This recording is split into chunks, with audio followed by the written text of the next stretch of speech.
Jerry, I'm Jerry. Hi guys, I'm Tanya Sharma, your economics professor for this semester. अरे hotness. Wake up guys, I know you've had a long holiday, but a warmer welcome would be nice. अगर ये तुम्हारे जमाने में किसी ने किया होता ना तो अभी तक क्लास के बाहर होता। Please get out of my class. तुम्हारे जमाने में भी क्लास के बाहर रहना पड़ता।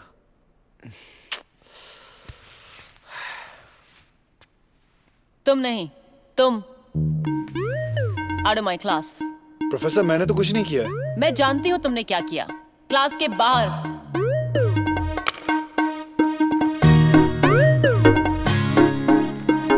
So class, we begin with chapter 1 of microeconomics. Now I'm back to complete my last semester. Excuse me. Oh, sorry. Sorry. Excuse me, professor. क्या मैं जान सकता हूँ आपने मुझे क्लासरूम से बाहर क्यों निकाला? क्योंकि तुमने मुझे वापस फोन नहीं किया। फोन नहीं किया? आपने मुझे कब कहा फोन करने के लिए? 12 साल पहले। What do you mean by 12 साल पहले? जब सीनियर ईयर में तुम मुझसे प्रॉक्सी लगवाते थे, मेरे नोट्स कॉपी करते थे और एग्जाम्स में मेरे पीछे बैठकर मेरा पेपर कॉपी करते थे। तानिया शर्मा। उसके बावजूद मैं फेल हो गया। इधर तानिया। क्योंकि तुम ठीक से कॉपी भी नहीं कर सकते थे। और कॉपी तो छोड़ो, you didn't even recognize me. मैं तुम्हें कैसे पहचानता?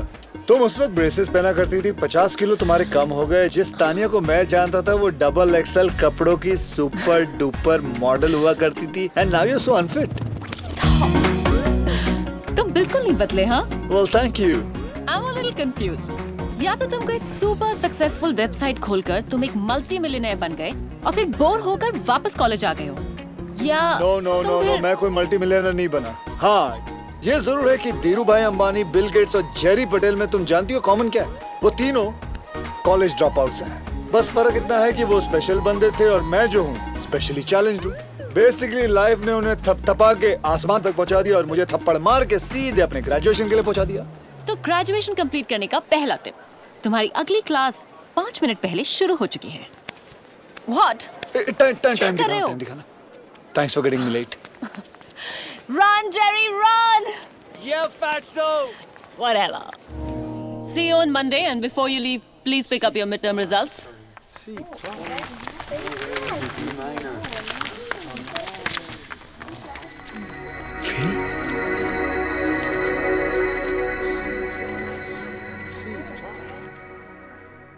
A consumable item that is useful to people but scarce. Shh. A consumable item that is useful to people but scarce in relation to. No.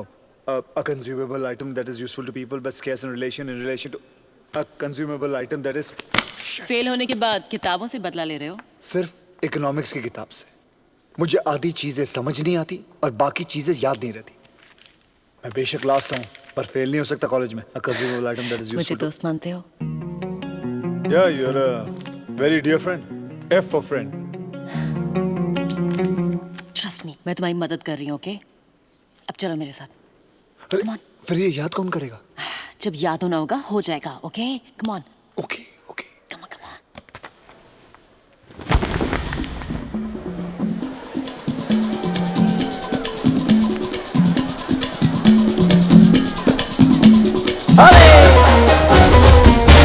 Así me gusta, así. Bonita. ताने, तुम्हें नहीं लगता कि यहाँ हमें किसी ने साथ देख लिया तो बड़ी प्रॉब्लम हो जाएगी? क्लासरूम के बाहर ना ही मैं टीचर हूँ और ना ही मैं क्वेश्चंस आंसर करती हूँ।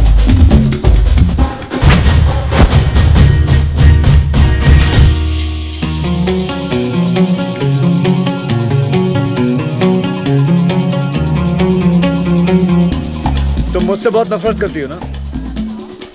क्यों? नहीं, मेरी फेल होने की खुशी में नाच रही हो तुम।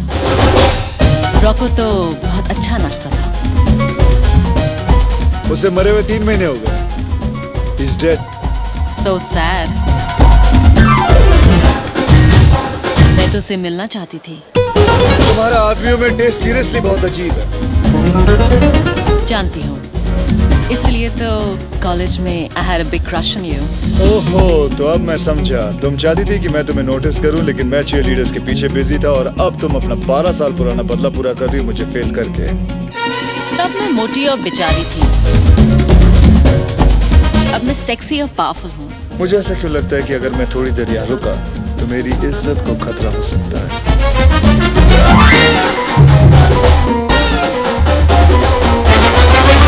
सबको प्यार की जरूरत है लेकिन सबको मिलता नहीं। लेकिन जिनको मिलता है उन्होंने थोड़ी मेहनत तो की होगी ना। कुछ याद आया? Yes. Pyar is like an economic good which is a consumable item that is useful to people but scarce in relationship to its demand, so that human effort is required to obtain it. Goods are divided into tangible and intangible. For example, तुम्हारी ये जो bracelet है इसे मैं छू सकता हूँ तो ये tangible है। लेकिन प्यार इंटेंजिबल है, सिर्फ महसूस किया जा सकता है। Yes, I got it. Income tax was first collected in 1977. No, 1877. To finance- 1797। Thank you. To finance the war मैं मदद against करूं? Napoleon. मिड टर्म्स के बाद सालसा क्लब ले गई, फाइनल्स के बाद डिज्नी वर्ल्ड ले जाना। I need to focus, sunshine. सोच लो, मेरे पास पढ़ाई करने का फुल प्रूफ तरीका है। कोशिश भी करोगे तो भूल नहीं पाओगे। मैं तुम्हारे हर सही आंसर पर अपने कपड़ों में से एक चीज उतार दूंगी। तुम जितने सही आंसर्स दोगे मेरे उतने कपड़े। Will you stop it, Tania? मैं फेल नहीं, बर्बाद हो जाऊंगा। Relax, it's not that easy. हाँ, मैं बहुत मुश्किल सवाल पूछने वाली हूँ। 4 महीने से पढ़ रहा हूँ, 3-4 आइटम तो डेफिनेटली उतरेंगे। और वैसे भी ये गेम हम ग्रेजुएशन के बाद नहीं खेल सकते।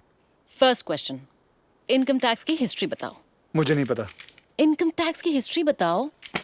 First collected in 1797 by the Dutch Republic, introduced in the UK in 1799, abolished in 1816 and reintroduced in 1842. Very good.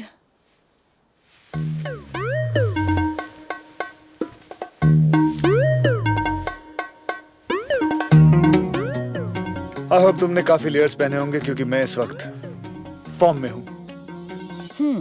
Define cross elasticity. Cross elasticity is when the price of one good affects the demand for another good. Example, अगर coffee का दाम बढ़ जाए तो लोग चाय पीने लगते हैं। जब पेट्रोल का प्राइस बढ़ जाए तो गाड़ियों की डिमांड गिर जाती है। और जब जेरी के आंसर्स निकलते हैं तो तानिया की शर्ट उतरती है। I want your shirt, I want your shirt, I want your shirt.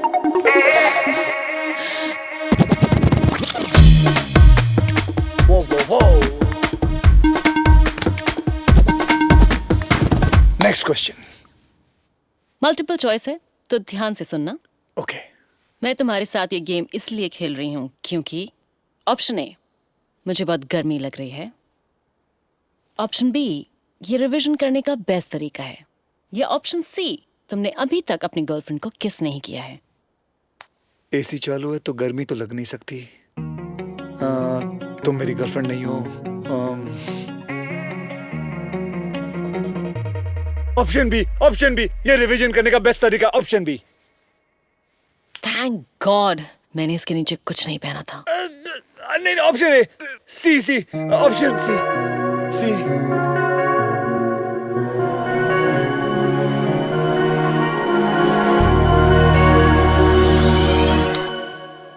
All the best for your exams.